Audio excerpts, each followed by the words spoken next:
Bonjour, dans cette capsule, nous allons découvrir la notion d'intégrale.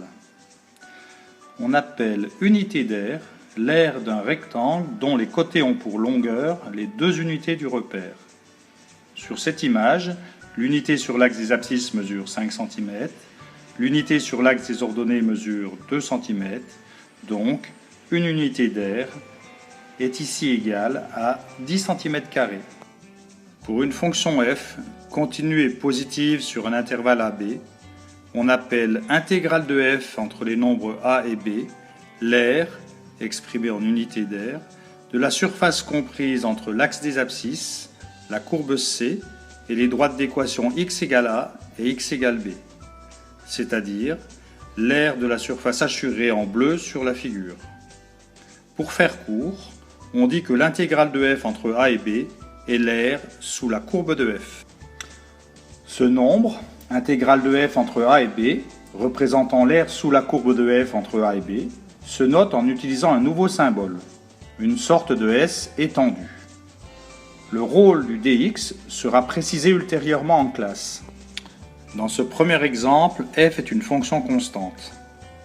L'intégrale de cette fonction f entre 2 et 7 est l'aire du rectangle assuré en bleu. La longueur de ce rectangle est 7 moins 2 égale 5. La largeur est égale à 3. Donc l'aire de ce rectangle est égale à 5 fois 3 égale 15 unités d'aire.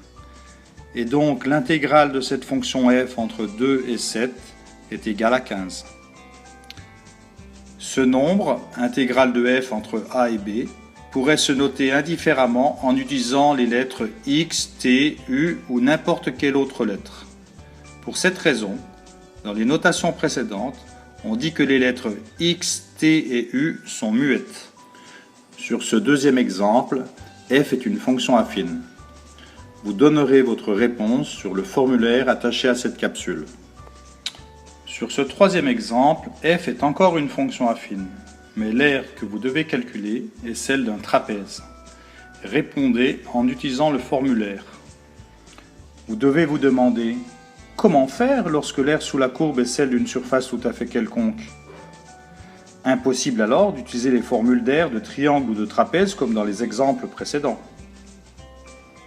Un premier exemple vous sera donné dans une autre capsule. C'est fini pour celle-ci. À bientôt!